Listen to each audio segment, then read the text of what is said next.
I'm sad to report that Dr. Roger K. Lear, also known worldwide as the alien implant doctor, passed away this Friday, March 14, 2014.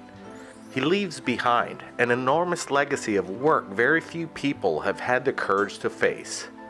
With over 17 implants removed over a period of 20 years, Dr. Lear had the courage to stand up in the face of mainstream science and academics by having them look at the raw data. All of us at Third Phase of Moon and the UFO community will miss him, especially his extremely warm heart. He was larger than life and will always be remembered. Now again, let's watch the Alien Human Project when he last spoke with us at Third Phase of Moon.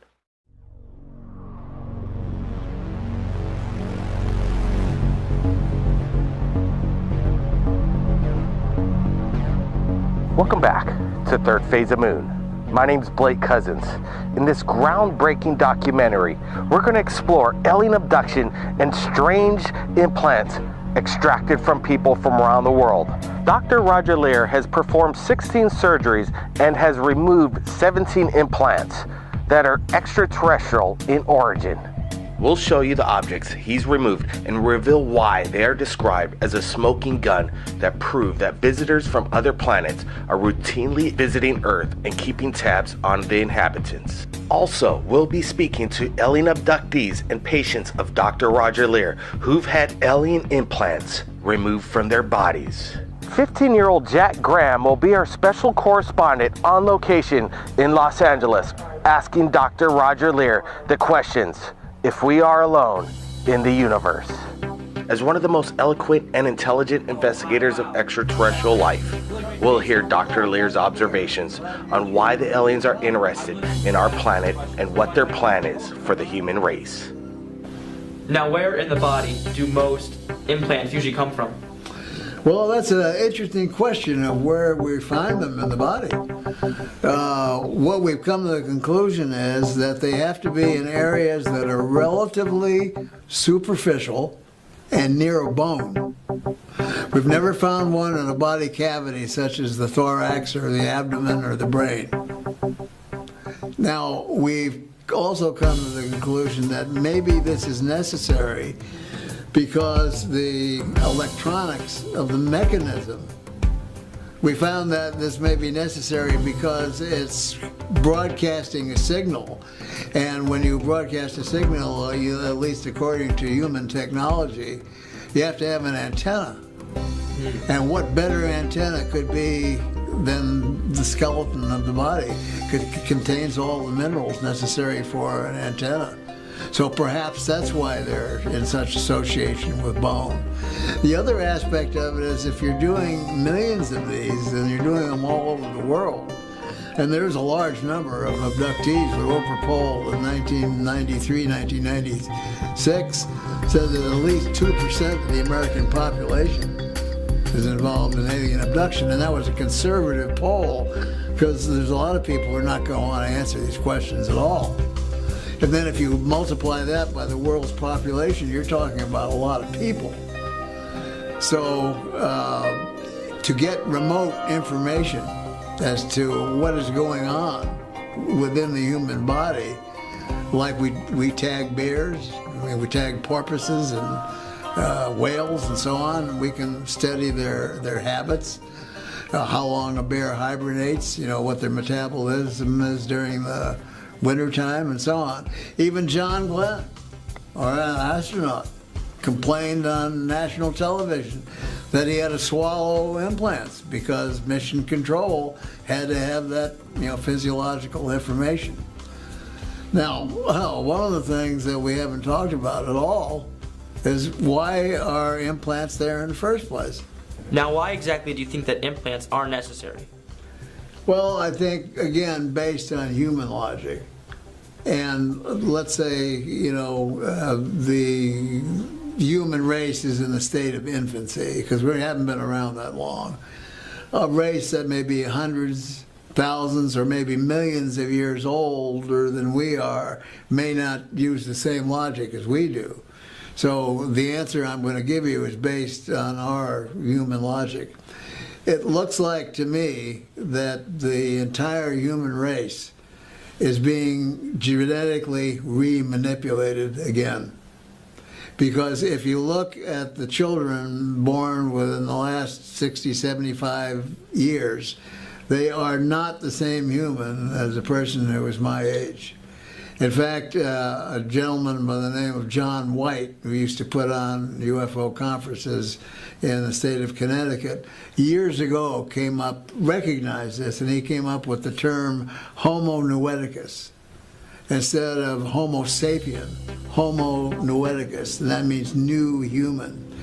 If you listen to what a child has to say today, and ask them or get a feeling for where they get their knowledge from, it's not from a book, it's not from TV, it's not off the computer. They already know it. It's a different kind of human being. So if you're doing a genetic manipulation on a population, you might want to know exactly what's going on genetically without having to abduct the individual again. So you would do it remotely, like, as I stated previously, with what we do with lesser animals. Now, would you, for example, reach into the ocean and pull out a fish and tell the fish, I'm going to put a tag on you so I can know what your swimming habits are or what you eat? No, we would pull the fish out, do our thing, put them back. We do it with manatees. I just watched Animal Planet this morning. The manatee doesn't know they have a broadcasting device. We don't explain it to them, that we want to learn about their metabolism and their eating habits and so on. So they just do it. Well, that's, kind of what they're doing with us. They put these devices in so that possibly they can gain remote information without ever having to come back and abduct us again. Now, which is another interesting thing. I've been asked, well, how come I can take them out? Do aliens want it to be found? That's a good question. Do aliens want it to be found? And if they didn't, I guess I wouldn't be taking them out. And then I get asked, well, who else is doing this? And as far as I know, I'm the only person in the world. And I did research. Prior to the time I did the first one, even though I thought it was going to be a funny joke, I wanted to see how many implants were taken out previously. And all I did was I read through the UFO literature, and I saw that things were taken out. They turned to powder, they disappear, they dropped, they did this, they did that, but nobody ever came up with anything.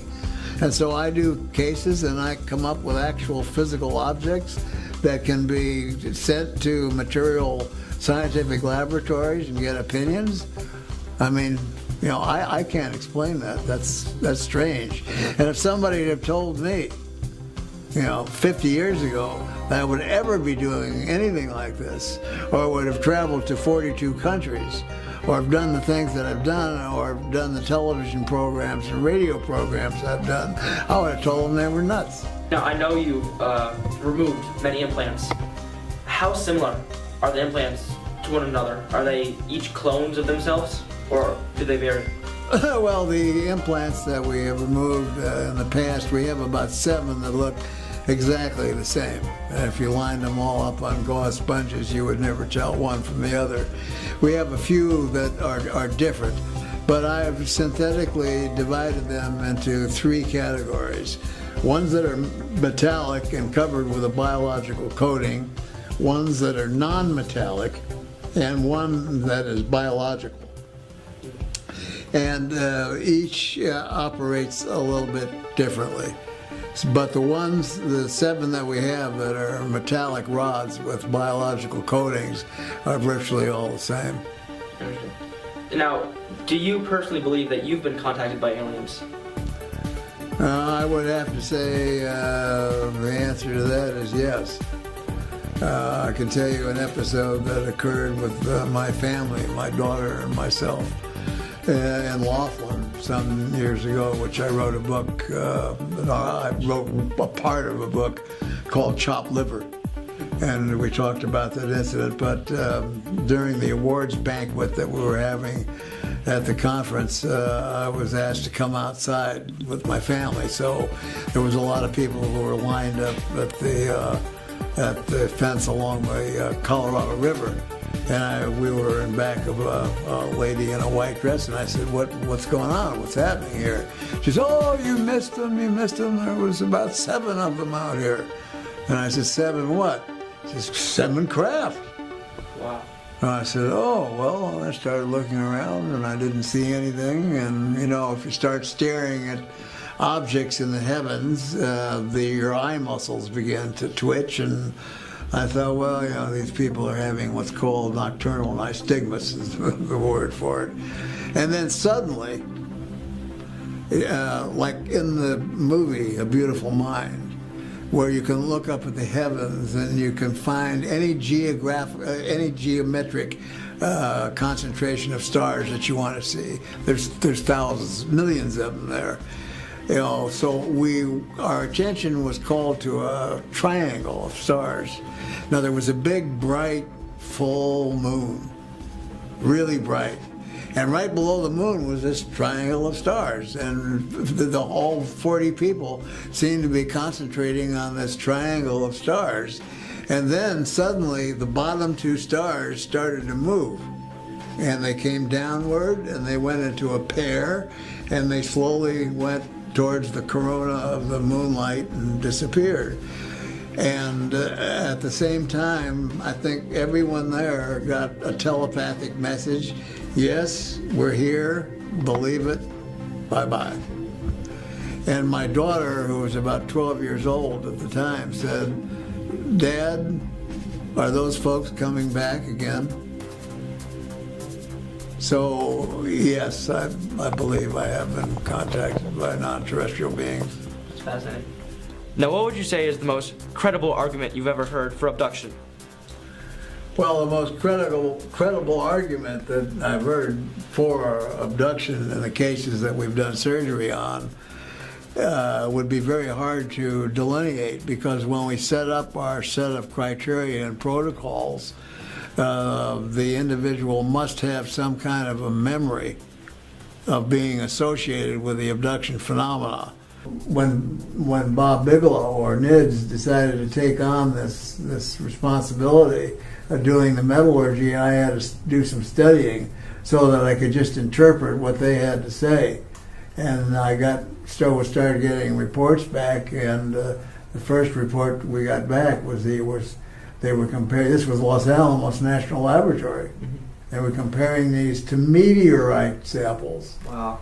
Well, we know if somebody didn't step on a meteorite or get one whacked through the back of his hand, it wouldn't have it has to come from outer space. Had to come from outer space, and they're calling them meteorite samples. So that was rather mind-blowing. So that was the beginning of the scientific aspect. So I figured, well, you know, if we're going to carry on with this, we better set up some scientific protocols and criteria for doing this kind of work.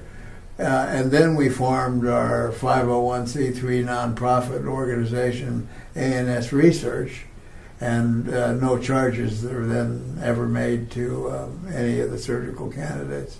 I see. Now, I know, because you've written a lot of books, clearly, people must have heard about them.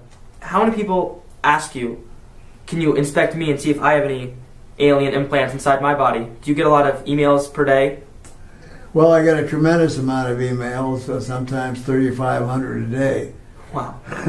And yes, we have now instituted a methodology, a scientific methodology, for looking at the possibilities of whether somebody might have an object in their body. And Steve and I both have equipment that we can go, for example, to a conference.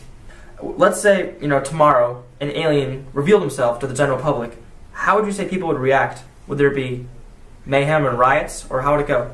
Well, if the alien presence were known suddenly, one day, for example, I like to use the example of a huge multi-football field alien craft landing on a busy freeway during rush hour. Would there be a panic? The answer is yes, there would be a panic, because people would be on their cell phones calling Caltrans to see how long they were going to have to sit there before that thing got out of the way so they could go back to get home to watch the Lakers game. But see, it just indicates the quality of life that we have here in the United States. Probably the least important thing of an individual who lives in the United States, at least, is extraterrestrial beings. As long as it doesn't interfere with you personally, then it could be fine, or it could be not fine, or who cares? But because that relationship has been made fun of for so many years, well, we don't even take it, the common person doesn't even take it seriously. So the world is changing, and the world has got to finally know the truth. Government sources and private industry has taken over most of the knowledge of, the extraterrestrial presence. Yeah. I guess, do you have any good guesses as to why aliens would contact us? What makes us stand out that aliens would want to put their implants inside of us? Well, I think in order to understand what the alien approach is to human life on Earth, we have to have a good understanding of our history, which we don't, and which nobody seems to care about except a few. But if you go back and you look at ancient history, and you look at ancient paintings and wood carvings and so on, even liturgical paintings with Jesus, you're going to look up and you're going to see a typical saucer UFO craft flying around, even back in those days. So, we don't know where we came from. We've been looking for the missing link for year after year after year. Where's the missing link? If we look at the writings of Zecharia Sitchin, the late Zecharia Sitchin just passed away, and he wrote a set of books called The Earth Chronicles. And he says that 435,000 years ago, from another planet in our solar system called Nibiru, the group or race of individuals called the Anunnaki came here, and their head geneticist, whose name was Enki, manipulated what was already here into human beings. Wow. So if we don't understand the history of where we came from in the first place, how can we possibly understand the present or the future of where we're going with all this? Jack Graham will now speak to Stephen Colburn, chemist and material scientist, in regards to the implants removed by the alien abductees.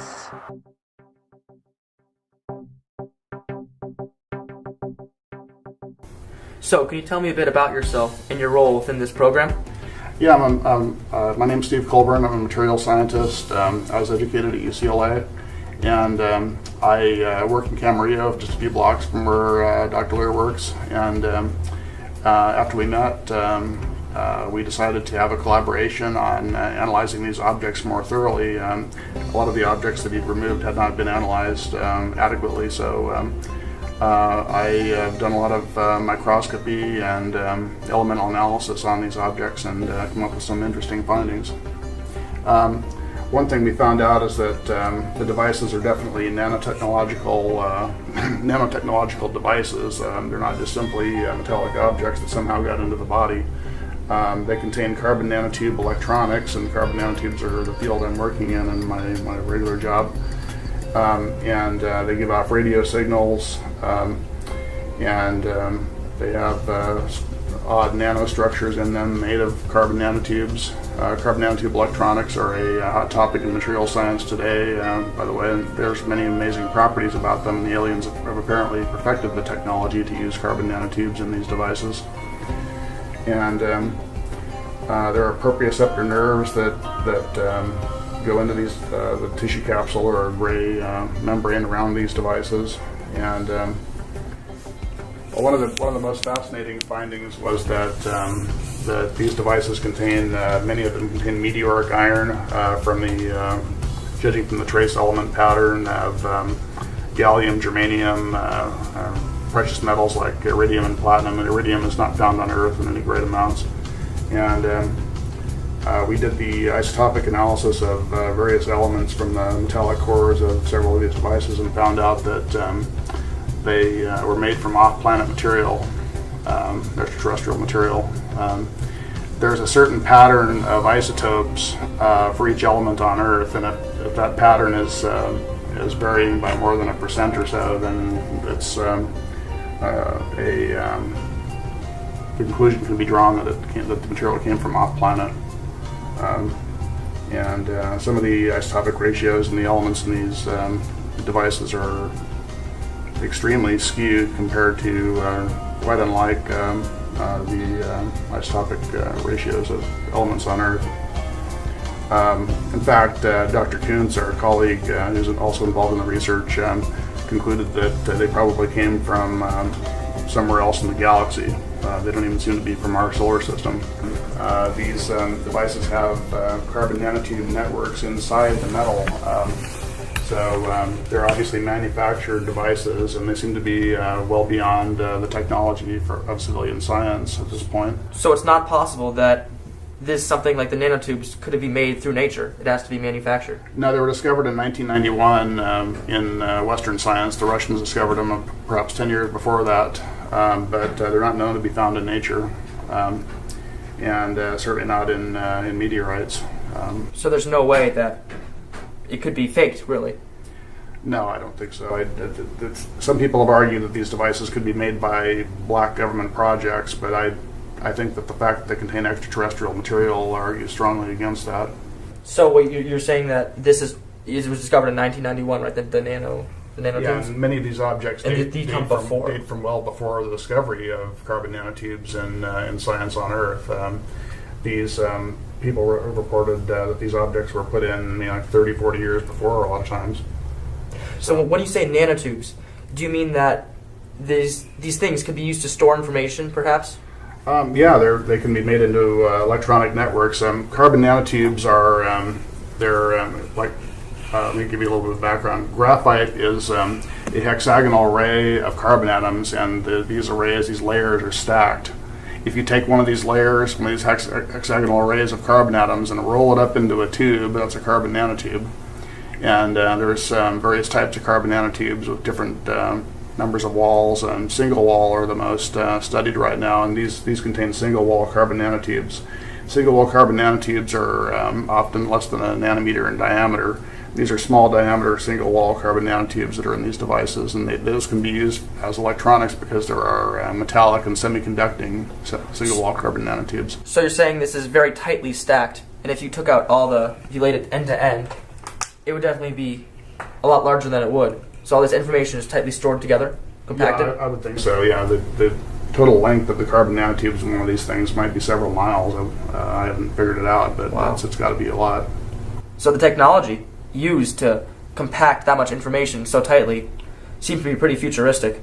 Definitely. I don't understand how the metal could actually be put around the carbon nanotubes without destroying the nanotubes, because the melting point of these metals is like 1500 degrees Celsius, and if you poured molten metal over the carbon nanotubes, it would just destroy them or convert them to metal carbides. So would it be possible to say that the information required to make one of these carbon nanotubes isn't readily available on Earth? It must have come from somewhere else? We can make carbon nanotubes, but to make a 3D intricate composite like this with carbon nanotube electronics inside the metal, that's well beyond our technology at this point. We've speculated that they might be physiological monitoring devices or listening devices.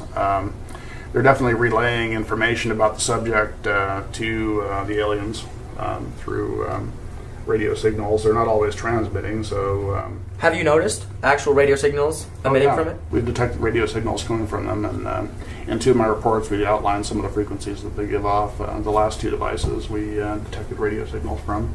Are they common radio signals that are found on Earth? Some of them are aeronautical and satellite communication frequencies, but there's also very high frequency microwave discharges as well. So could it be possibly dangerous to have a lot of microwaves emitting from inside a person? I wouldn't say it's a lot of microwaves. We've only detected perhaps milliwatt levels of power, but it's hard to say. There's been no ill effects noted from anybody having these devices inside them. What about after the surgery? Has there In fact, they don't have any rejection or immune response by the body. So that it's possible to not even notice these tiny things in your body? Yeah, most people don't notice them at all. So would it be fair to say that, see them on an X-ray? Would it be fair to say that there might be a lot of those in a lot of different type of people? Oh, that's very safe to say. Wow. Some of the frequencies that we've been able to gain some knowledge of from classified information is that they are deep space, fixed or mobile deep space frequencies. And that presents quite a conundrum because what advanced civilization would be using a radio wave to begin with? So do you think it would be possible that the government could know about these nanotube technologies? I think they know about them. I don't think they can reproduce it as yet, but it's anybody's guess how much technology the Black Project community has. Some of their stuff is reverse engineered alien technology, reportedly. So would it be possible to take this apart and perhaps learn the secrets of what's inside it, and perhaps use it for our own technology? That's what we'd like to do at some point. We'd like to take one of these devices and mount it vertically on a scanning electron microscope mount and take an elemental map of one layer of the object, then etch away a layer with a beam of fast atoms, and then and do the next layer and get a three-dimensional structure of the object that way. How strong is the object? Is it easy to break? This one, I don't know. I haven't tried to cut it yet. Most of them are fairly easy to break. I've cut 4 so far, and 3 of them are fairly easy to break. One was immensely strong and could not be cut at all. With even diamond tools wouldn't scratch it. It appeared to be some kind of highly advanced iron metal matrix composite with carbon nanotubes. You mentioned there was a sort of biological capsule that surrounded it. Would that be used to protect it, to prevent it breakage? No, I don't think it's to protect it. I think it's to organize the neural input to the device somehow. Is that if we were able to back engineer some of the technology that we have in these devices, we could prevent, for example, inflammatory processes and rejection. In other words, if we could make something similar, you could wrap a heart, a kidney, a screw, a pin, or whatever, and instill it into the human body, and the person would not have to take any anti-rejection medication for the rest of their life. And this was presented in a report, which is in the White House, that I have a copy of from the OSTP. That's the Office of Scientific Technology and Policy, and that was handed to Obama at the time when he was trying to raise money for his medical health care problem to get Congress to approve the money. Will President Obama, with the help of Congress, fund this medical research and reverse engineer these implants? If so, the implications could help medical technology beyond our imagination. Now, we go to the most incredible account of alien abduction explained by Dr. Roger Lear to Jack Graham. 3 young children, about 9 or 10 years of age, who lived in Tennessee. And they decided to go out on a little local camping trip. So not too many blocks away, it was kind of like an empty field and so on. So they packed their primitive sort of gear, which was blankets and things of that nature, and things to cook over a fire, marshmallows and so on. And they went out, and they didn't even have a tent. They used sticks. They gathered sticks and they put the blanket over the sticks to act as a tent. And they roasted their marshmallows and told jokes and so on. Well, at about 3 o'clock in the morning, they noticed that there was a very bright star up ahead, above them. And the 3 of them all concentrated on this star because it was so bright. And the 3 of them watched as this star descended closer and closer and closer. And as it got closer, they saw that it was a craft. The next thing that happened was that when the craft was about 50 feet over their heads, a beam of bluish-white light in a cone came down over the 3 of them, and they began to levitate up in this cone of light. Now, if someone had done that to me at my age, I'd have a little bit of trepidation because, if you're going up in a cone of light, I mean, the first thing that would come to my mind would be the fear of Panic. falling back down. Yeah. There's nothing holding you. But they had the absolute opposite feeling. Oh, wow, this is fun. We're having fun, we're going up in this light. So they get up into the craft, and then they're in a round room that kind of looks like a hangar. And there are typical bumper sticker gray beings that are there. And so they say, what's happening? Man, what's going on? I said, have no fear. You're going to be returned. You'll be fine. We're just going to take a look at you folks for a few minutes and so on. But their fear was in being separated. Greater fear for each other than for each as an individual. Then when they finally were separated, they were taken down different corridors that went off this room. And under hypnotic regression is when they described what they saw off the corridors, which were rooms that looked like hospital rooms. And the one that we went through most of the hypnotic regression was placed in a room, unclothed, and placed on a table that he couldn't tell whether it was jutting out of the wall or whether it was on a pedestal. And although he thought it was metallic, it was neither hot nor cold. It was very form-fitting. But then an instrument was used that he described that actually put the implant in his wrist. And when he did this, he didn't feel too much of anything. But if he got nervous and so on, always one of the gray beings would come very close to him, and with their black eyes, they would get very close and look into their eyes, and this aura of calmness would come over them. Once this was done, they were examined and taken out, and the three kids were back together again in this large hangar-like room. And the next thing they remember, they're lying back on the campsite again, and the craft is slowly moving up, and bang, it was gone. So they didn't know what to think, whether they had a nightmare or something happened, or just didn't understand the entire situation.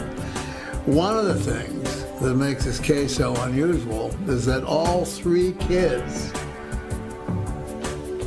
did something very strange after that, like a suggestion was put in their heads or whatever, but they actually stole into this person's backyard that had a vegetable garden, and they tore up the vegetables and ate them. And that's one of the most unusual cases that I've heard of yet. So they must have been told to do this for some reason. Because some folks that are involved in the abduction phenomena come back with symptoms. They feel muscle aches, pain, fatigue, feelings of the flu, dehydration, and so on. But the three kids, in asking them questions, of course they weren't kids when we did the surgery, but in asking them, if they had any ill effects from it, they don't recall anything. So maybe what they got out of the vegetables was something that obliterated the symptoms that abductees have. Now, what procedures and protocols do you follow for the surgery?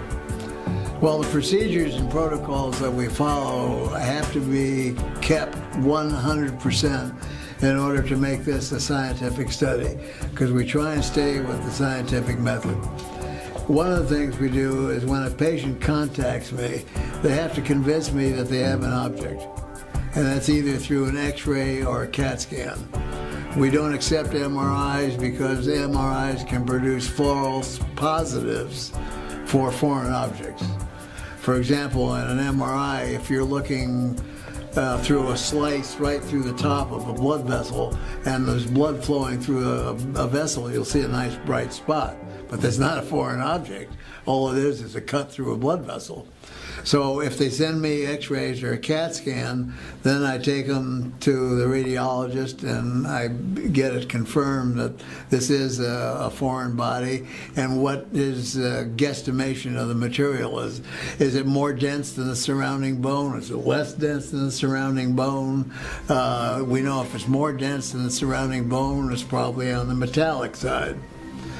Also, we have other consultants that we use. For example, we've had a couple of cases that were dental cases, and these were dental x-rays. So we have dental experts that go ahead and will look at the x-rays, and then they'll make suggestions as to whether they need further films, a Panorex or a CAT scan. So once it's been established that there is an object there, then the next thing we do is we send that client a package of questions, and they have to answer all the questions. There are no right and there are no wrong answers, but it gives us a complete background of what the possibility of their actually being involved with the abduction program is. Also, one of the forms amongst this questionnaire is a gradable form on probabilities. So if they're over 35% probable, then they've been involved. Now, lots of people step on things. Lots of people have, they want 2 seconds of fame on television or to get filmed. There's a lot of reasons for people that contact me. They may be not abductees at all. Some abductees don't get along well with the problems. And as the late John Mack wrote in his book, there are 7 traumas that are involved with alien abduction, and only one of them is the event itself. Another one is who are you going to tell? Who's going to believe you? So you have this argument that goes on continuously. So a lot of these people are not well adjusted. A lot of abductees have problems. They can become alcoholics, drug addicts. They can be confined in mental institutions. So you have to sift out these people to become part of this study, and this is one of the first things we do. Then once they are accepted as a possible surgical candidate, do they want the surgery? Do they want it removed?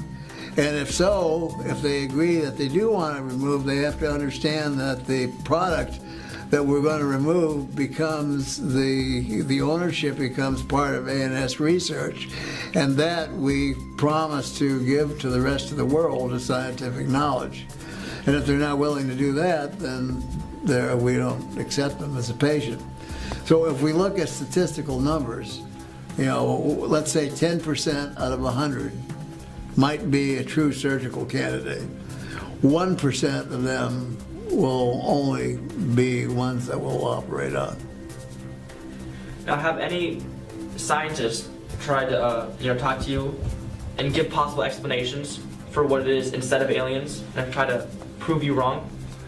When I talk to the academic scientific community, they're also interested in the analysis and the intrigue of what they're looking at on a scientific academic basis. That they don't even offer a lot of times suggestions.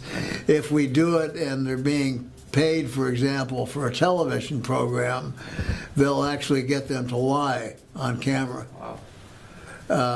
Also, scientists, by and large, are prey to higher masters, as other people, in other fields of occupations do. They have to earn their paycheck. They have to feed their families. So, and they could be threatened.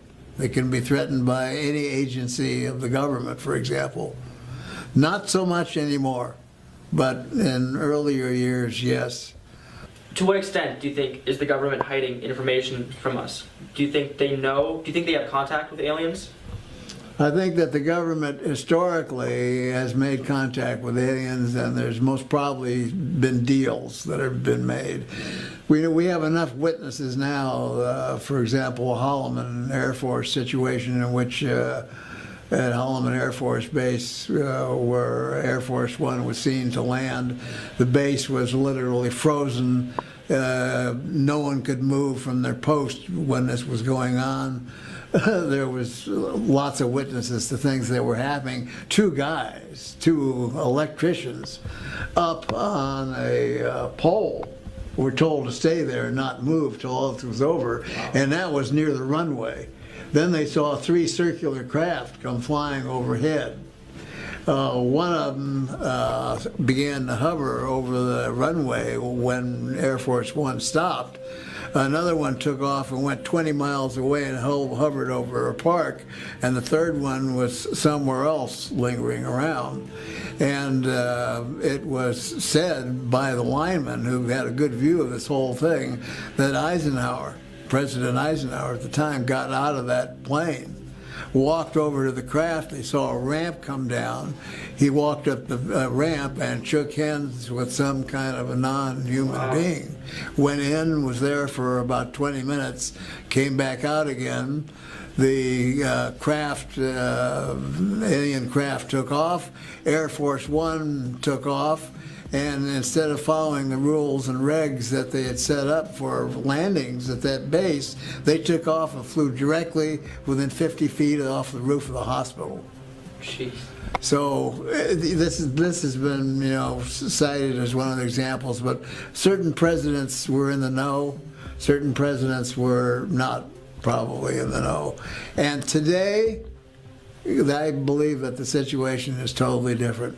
I believe that most of this information today is in the hands of the giant monarchs of industry, these multilateral companies that are, some of them are part of the military-industrial complex, and some of them are industry itself.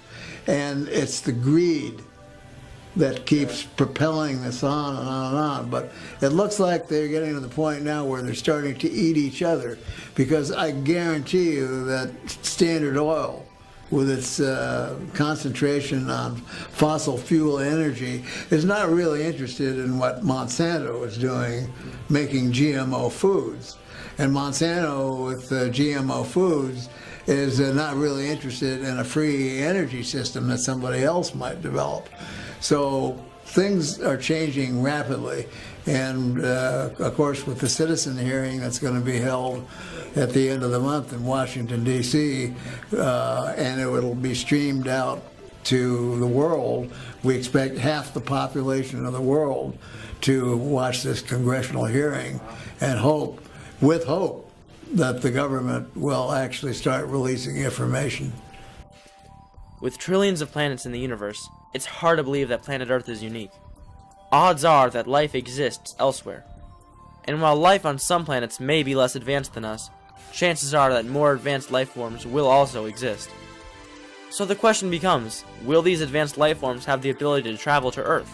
And, if so, secretly tag us with extraterrestrial hardware during their visits? Prior to interviewing Dr. Lear, I might have said no. But while I still have my doubts, Dr. Lear makes a fascinating case for this, and now I'd like to know more.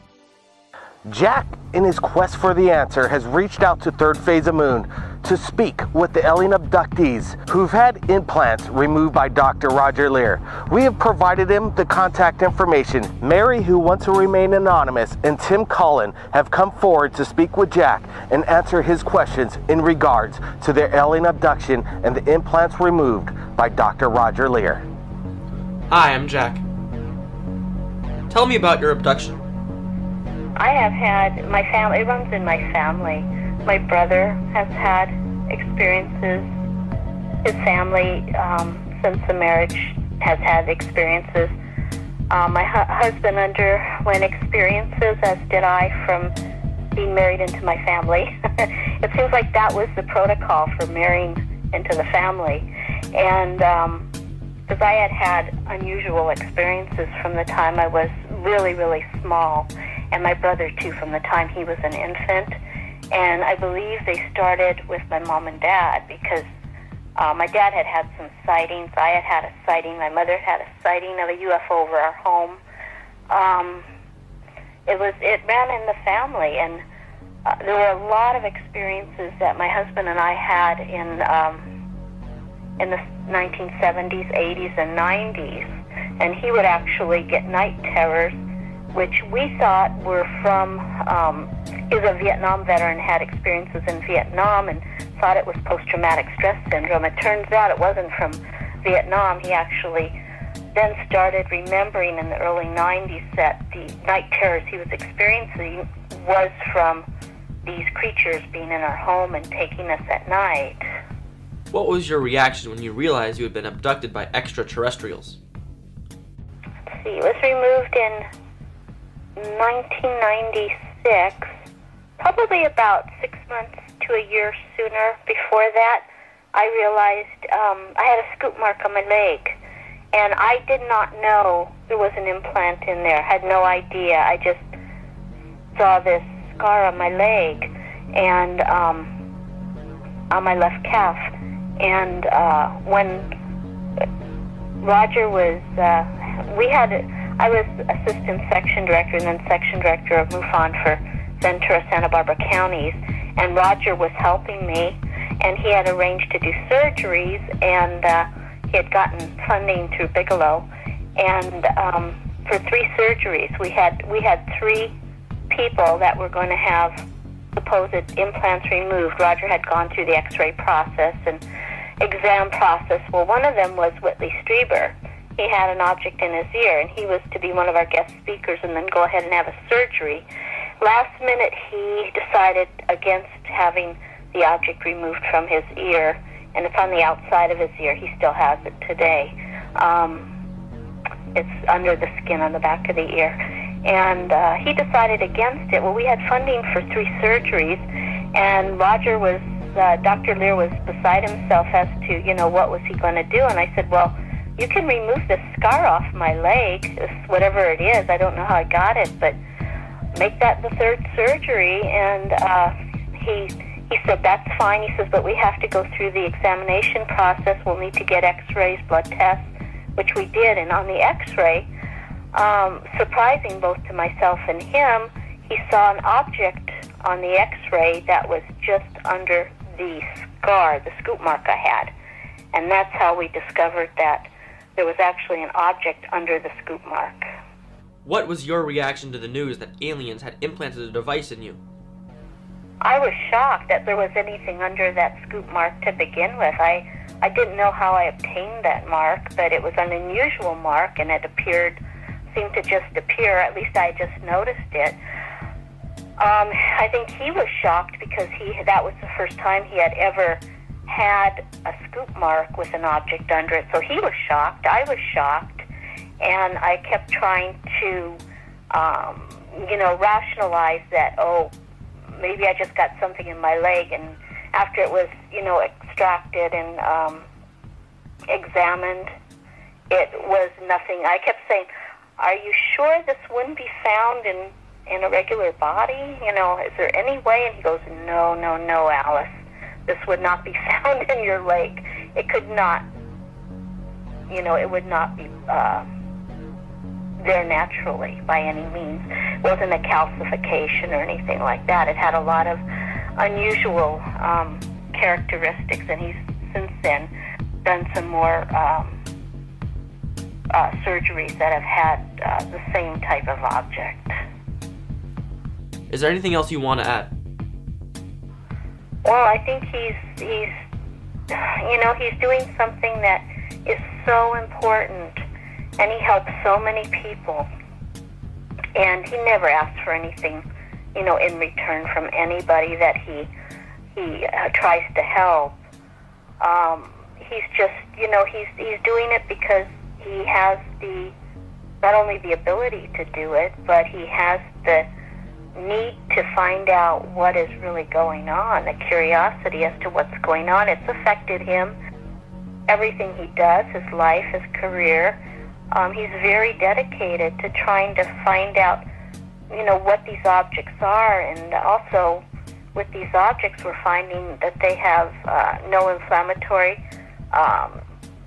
response around the object. Could this technology help the medical profession now in dealing with transplants, where these people with transplants have to be on horrific medications for many, many years, where if this technology could be developed where there would be no rejection. I mean, it would be wonderful for the people that have to go through this with the transplants.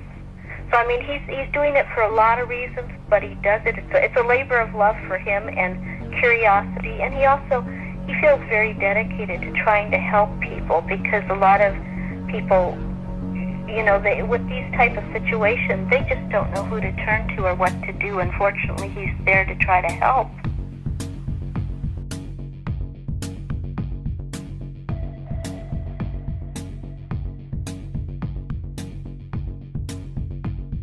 Where was your chip implanted? The implant was it was located in my left wrist area, arm wrist area, almost identical to the 15th surgery Dr. Lear done on Ron Noel. His implant is the same shape as mine, a cantaloupe seed type object, and located in basically the left wrist area. In fact, we kind of wonder if we could almost put the x-rays over each other and they'd almost be in the same spot. Did it hurt after the surgery? Yeah, when they got a hold of the object, I felt it a lot of pressure and uncomfortable with my arm.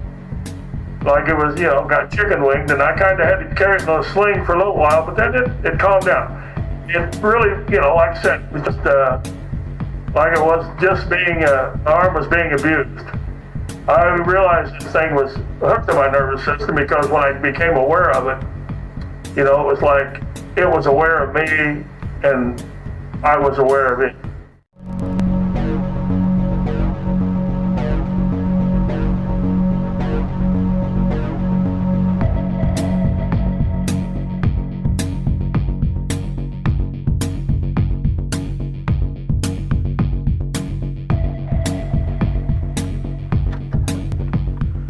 Welcome back to Third Phase of Moon. My name is Blake Cousins, and in this episode, we're going to go over, by popular demand, the Alien Human Project Part 2. Dr. Roger Lear and his claims of removing alien implants isn't a doubt. It is scientific fact. Now for this exclusive Part 2, the Alien Human Project. Let's get to it. It's the alien implant doctor, world-renowned. Dr. Lear, when we made Alien Human Project Part 1, it had global impact. We've had people that came out that never wanted to talk about their experiences, and now, because of the courage that you've put yourself out to get those implants, they now have come forward. What inspired you to continue to do this in the face of all these ridicule? Well, you mean, of course, the fine line that I walk.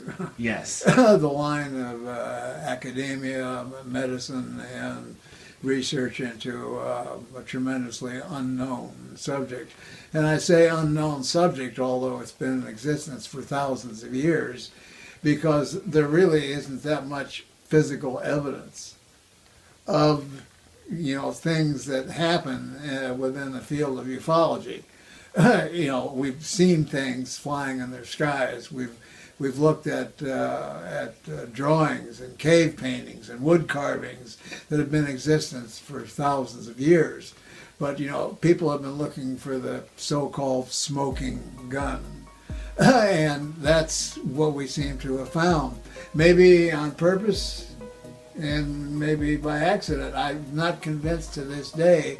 Why is it that I'm the only one, it seems to be, on this entire planet that seems to be removing objects from individuals and then subject them to severe academic analysis and come up with things that are not from this world? You just got to my next point exactly. When you look at a photograph now, 50 years ago, a photograph would have been proof, but now with Photoshop, it could be doctored. What you've been removing is the smoking gun, and a lot of critics, especially the skeptics, always have an explanation for it. Let's go deeper into why we can prove this is the smoking gun, and how you would want to invite the academics to look at the lab reports that you've gotten. Well, as to whether I consider myself an academic scientist, I don't. I'm more like the plumber or the purveyor of the merchandise. I get it out of the human body, the individual that has it, and then I present it to science, as an ordinary individual. I'm sure they have some respect because of my medical background, but it's the word that comes from them after analysis that they are telling me that these objects contain things like non-terrestrial isotopic ratios, that they contain carbon nanotube structures, which are very complex. And we're looking at a technology which 8, maybe 9 years ago, there were scientists, noted academic scientists that said they couldn't exist. And now there are companies who are actually using them, making them. Japan is trying to make them into a cloth so that they make clothing out of them. They're talking about a space tower because they are the strongest substance known to man. And if you build a space tower that goes up a mile or two above the Earth and then launch a vehicle from there, you've saved a tremendous amount of money in fuel because you don't have to defeat the amount of gravity that you do from an Earth launch. So we find carbon nanotechnology, and we find things that we don't understand. We find gold spheres, for example, that we don't understand what they do. We find apertures in the metal which are only as wide as one atom. Now that's pretty small. And we haven't been able to yet look down into that aperture and see what's down in there. But one day we will do that.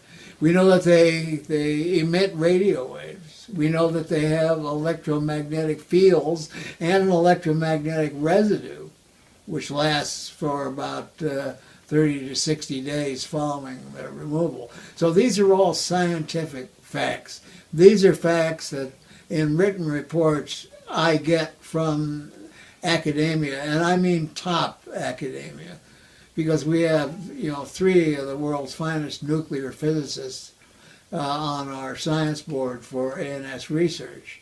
And that's not including the myriad of other well-respected laboratories, like Los Alamos National Labs, Southwest Labs, and I could go on and on and on with a list of laboratories. One thing I love is what separates you from all the other researchers is you are a doctor and a scientist that works with data. Like you said, you're just a plumber. You pull these out and it's the lab reports that are telling you what this is. So everybody out there who's listening and watching this documentary, request the lab reports. They are available to be read. As a matter of fact, aren't they on your website? Yes, there's a number of different laboratories. The reports listed on the website. And we also have taken consideration that the initial scientific results came from the National Institute for Discovery Science, which was Bob Bigelow. And he is the one that paid for and got the reports and material from Los Alamos National Labs and New Mexico Tech. So I had nothing to do with it at all. Just presenting him with the specimens and having him send them to the laboratory. And when they came back originally, there was a giant booklet of data. However, there was no report. And that irritated Mr. Bigelow to the point where he called the lab up and he said, "Look, I'm paying for this. I want a report." And that's when the first report came in, and the scientists that looked at it said these were closest to meteorite samples. Now that was a shock. You just mentioned Arthur or Bob Bigelow, who was well known for the Skinwalker Ranch. His name has been thrown around ufology for the last couple of years. He's somewhat been in the limelight. Do you think with his Skinwalker Ranch, the laboratory results that he got from funding your research, did he possibly make anything from what he learned? And monetary gain, absolutely no. He put out all his money, never asked me to spend a penny. And now he, of course, has a company called Bigelow Aerospace. And with the consent of the government, he's in a position where he can actually regulate some things because of the nature of the space business. When Mr. Bigelow became involved, he's linked with SpaceX, which is making enormous leaps. They just tested a new rocket, which is called the Grasshopper, a reusable rocket that's not going to burn up in the atmosphere. Do you think, with the lab reports that I was saying, do you think he used any of the findings to apply them to his technologies in SpaceX or anything else that he's doing? That I can't answer. I don't know, because I'm not knowledgeable of what it takes to put a vehicle into space. Now the next thing is that I know that he took designs that he purchased from NASA. For example, the expandable module. That didn't have anything to do with what the findings that I was finding with the implant subject.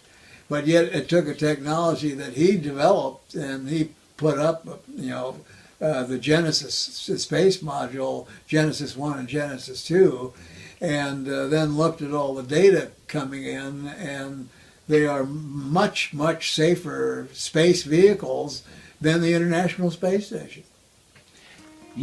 Let's go back and talk about the actual technology. One thing I love is our technology as a human race grows, we're able to dive in these things deeper. One thing you mentioned was single-sized atom particles. What on earth can be made into a size of one atom? Virtually nothing that a human being can do, right? Well, now we can use single-sized atom and what we call nanotechnology. That is nanotechnology. If you take a single carbon atom and you string two of them together, and then three and then four, and put them in a circle, then you have a circle of carbon nano atoms. And if you extend this into a tube, you have a CNT, or a carbon nanotube. Now, if you extend that out, then you have something that's similar to wiring without insulation. So let's say you take one of these carbon nano strands and you wrap two of them together, and then you can actually make a cable and you get a carbon nano bundle. But this is sub-microscopic. You have to look at this on the level of an electron microscope. So we have it. We are using it. And this is from what I understand from reliable sources, is the basis for communication in the future. Just as Star Trek talked about, going to subspace frequency. Well, how do you communicate if you're in deep space? Are you going to wait the length of time that it takes us to get a signal from Mars back to Earth? No. So you go into another technology, which is scalar wave technology, faster than the speed of light. And some laboratories, very few, I won't mention who they are, but they are conducting experiments with scalar waves, and they told me that this is the communication of the future, both in television and radio communication. Carbon nanotubes, or the nanotechnology that we humans are using now, was not available when you first removed the first implant, correct? That is absolutely correct. Carbon nanotubes were an argument. It was only existent in the minds of certain scientists that said, perhaps carbon nanotubes exist in nature, but we can't find them. Perhaps they could exist if you could make them. But then the other half said, no, it's impossible. You can't make them. And now to see what that technology was then and what the technology is today, because a carbon nanotube today can be single-walled, double-walled, triple-walled, and you still have that aperture in the center, like the center of a hose. And you can put other material in that center, and that's called a doped carbon nanotube. So let's say you make a very small one, very small doped carbon nanotube, let's say that the substance in the middle of it is a very potent antibiotic.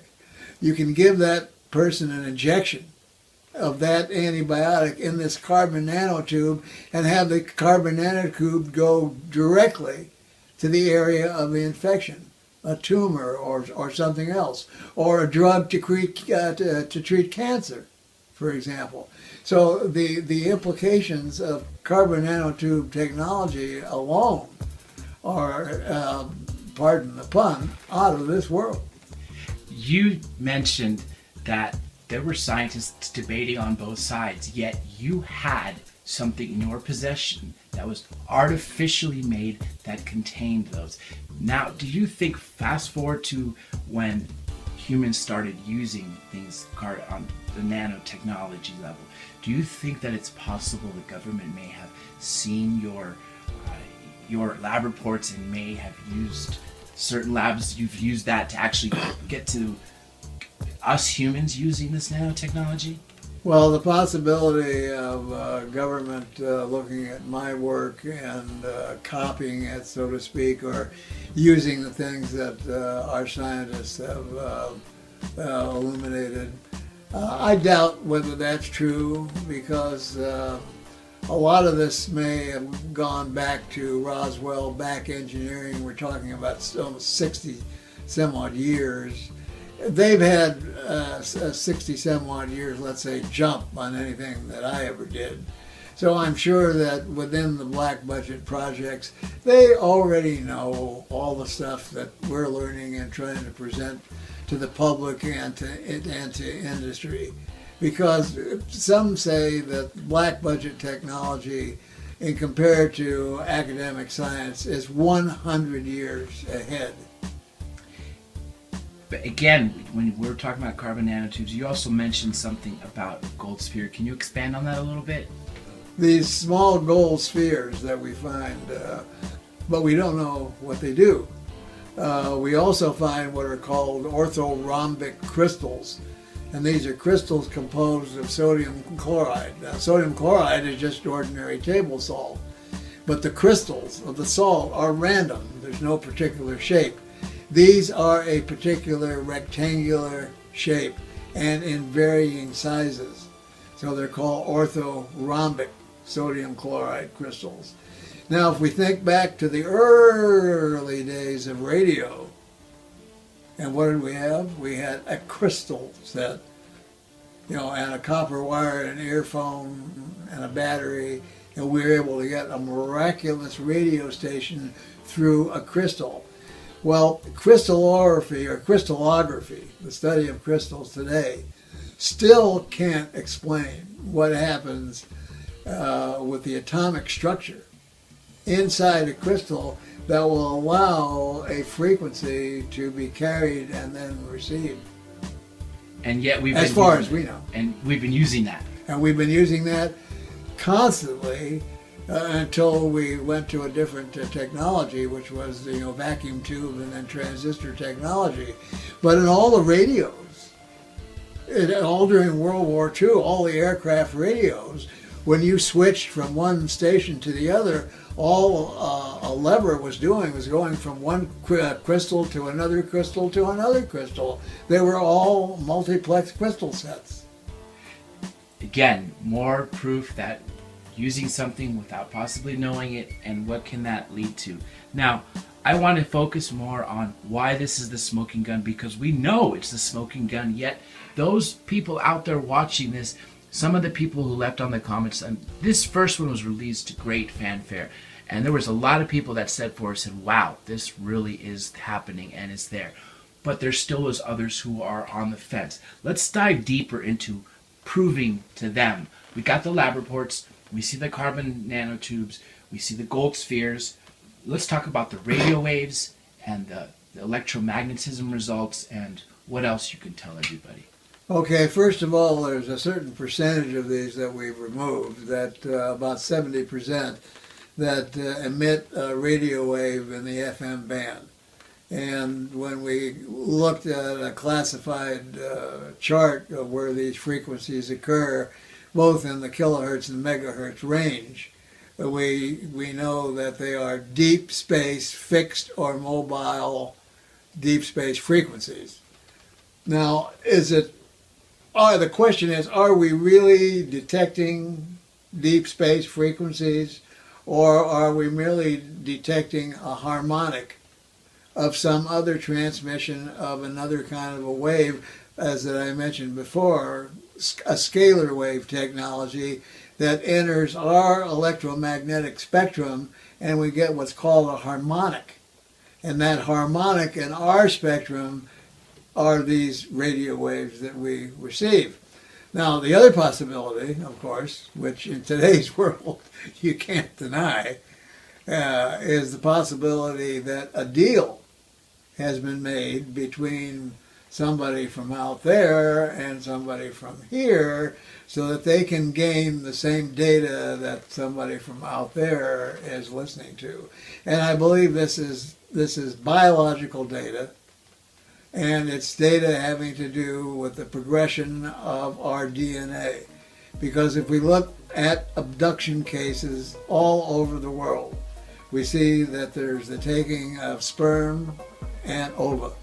That means a genetic experiment is being carried out on human beings on the face of this planet. And if that's true, then maybe they want to find out, just like we do using human logic, how long a bear sleeps or hibernates during the winter, what the metabolism of the body. For example, John Glenn, when he went into space, he complained on national TV of having to swallow implants because it was necessary for mission control to know his body functions, and the only way that they could get it in was to have him swallow them. So he did. He swallowed them, and they got the information. But, you know, to make a comparison, suppose somebody else wanted to know the information that NASA was getting. They would, you know, tune in on it, and they would be able to get it too, because they're not operating in a scalar wave or unknown technology. So those are the two possibilities. One is that they are true radio frequencies that we're getting, or that they are harmonic of something like a scalar wave which travels through space faster than the speed of light.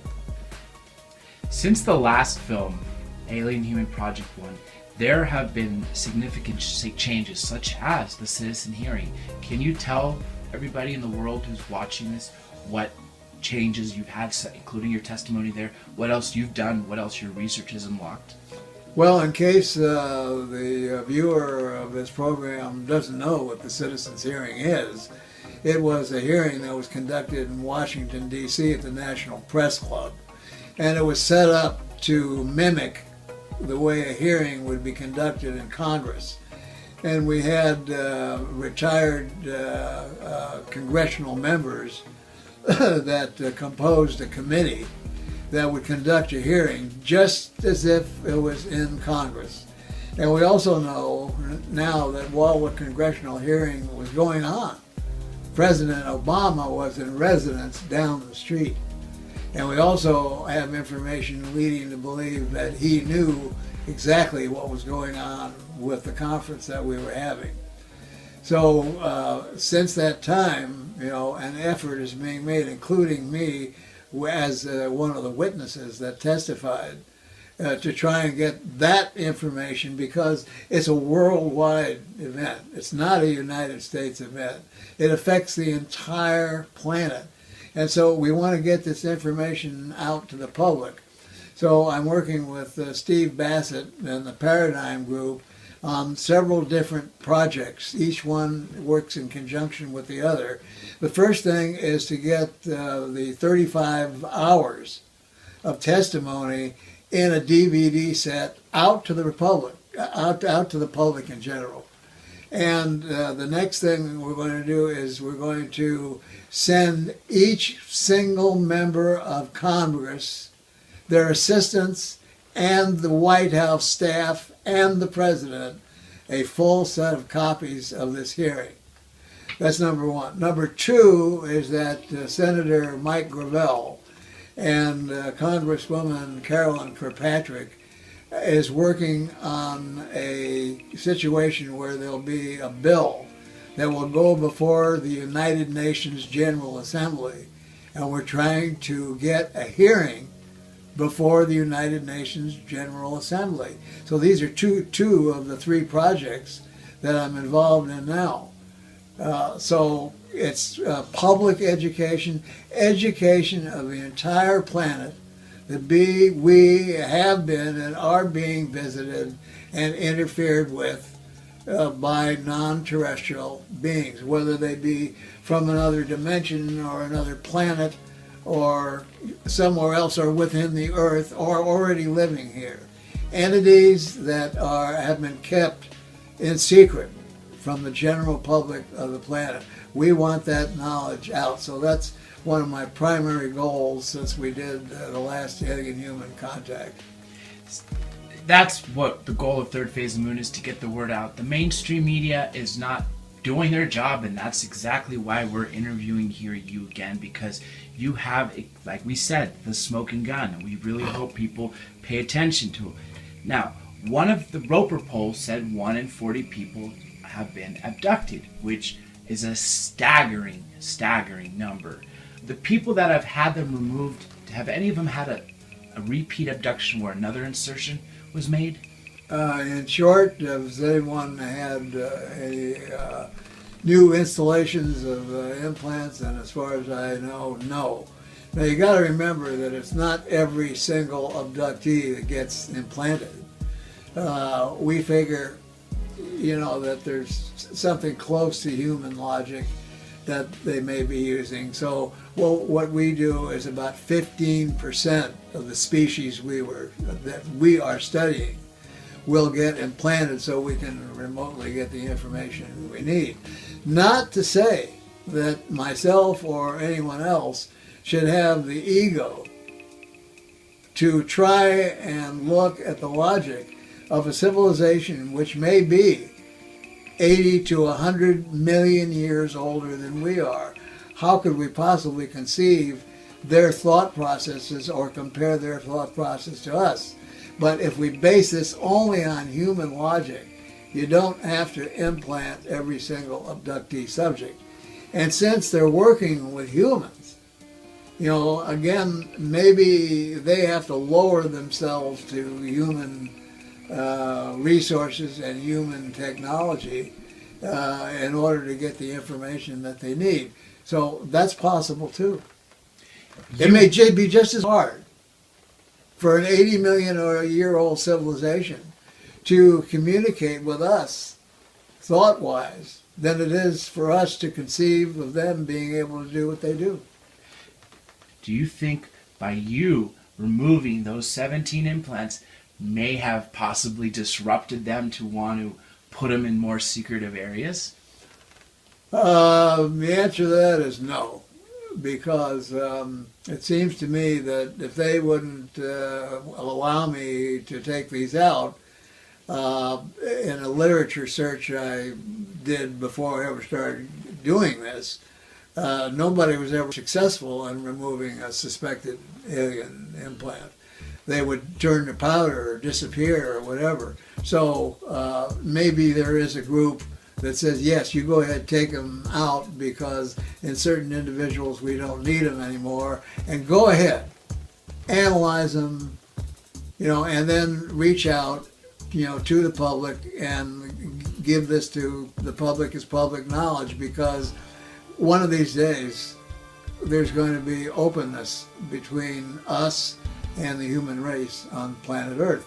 So, but, not to say that there is another group that might be involved that said, oh, we're going to make sure that they can't take this out. But interesting, there has been evidence that people have had implants come out of an eye. Also, one of the most famous implants of all has been implants that have been in the nose, associated with nosebleeds and the whole gamut of things that go along with it. I don't have one of those. I've never seen one, but I've heard story after story after story. And I guess if I keep doing this, maybe someone will come along and sneeze and they'll actually sneeze into a cloth or Kleenex or whatever, and there one will be, and we can look at it. Now that we're talking about medical procedures in essence, I wanted to touch on something you mentioned in the last film, that there's no inflammatory response upon removal or insertion of these objects. Can you reiterate to the world how important this is to the medical community if they would just take a look at your research? Well, if we could get academic research medicine to look at the materials, it is very possible that we could duplicate what is the cause of this non-rejection, non-inflammatory reaction, and duplicate it and use it in, for example, wrapping a pin, a screw, a liver, a heart, or any transplanted organ into the body. And being that it's your own DNA, you wouldn't reject it. You wouldn't have to be taking anti-rejection medication for the rest of your life at a tremendous loss. I'm going to be very honest. It would be a tremendous economic loss to the pharmaceutical industry. So do they really want that to happen? I mean, the public certainly would love it to happen. Now, I was just perusing an article on modern 3D printers, and they expect within 5 years, 5 short years, that they will be able to reproduce a cardiac cell and have it duplicate in a 3D printer a human heart with the same DNA. A person will not be waiting for a donor. They'll just duplicate this in a 3D biological printer, and they'll install it into the body. And you won't need any of that medication, that anti-rejection medication. It's ironic you mentioned 3D printing. As a matter of fact, on the news the other night, they showed a demonstration of a 3D printer making a pizza. Yeah. Now let's get to a final message you have to the world. Anything you want to tell them. Viewers, skeptics, believers alike, everybody. What would you have to say? What I would say would be to repeat what Senator Gravel said to us at the closing of the citizens' hearing. And that if you really want an impact on the world for this subject, don't leave it up to governments to do it. Do it yourself. Each individual. It's their responsibility to get this information out to the rest of the world. Then governments have to respond. So I always say, if you find a researcher that you deem as credible, and they have a DVD, or they have a book, or they have something else that you can pass out, buy 1 or 2 of them and give them away as presents. Give a DVD as a birthday present, or as a Christmas present, or as a wedding present, or anniversary, whatever. Give something of knowledge away to that person who may look at it, read it, see it, and that person could get excited and give one away to somebody else. So we could pass that on through the whole world and continue to use the advancing world of communication, where we have an increase in devices almost every week because of the competitiveness of the way that the electronics industry is being conducted. There's always, another iPhone, another this, another that, another gadget you can hold in your hand with more and more and more information in it. Where's the app on ETs? Somebody's going to do it. I completely agree. You heard it all from the man himself. Thank you very much, Dr. Roger Lear. My pleasure. We at Third Phase of Moon want to thank Dr. Roger Lear for this exclusive interview, along with special team member Dr. Jandy Elias for corresponding it. And if you capture something incredible in regards to UFOs, contact us via Skype or Facebook, Third Phase of Moon. Keep your eyes on the skies, everybody, and we'll see you again next time. Third.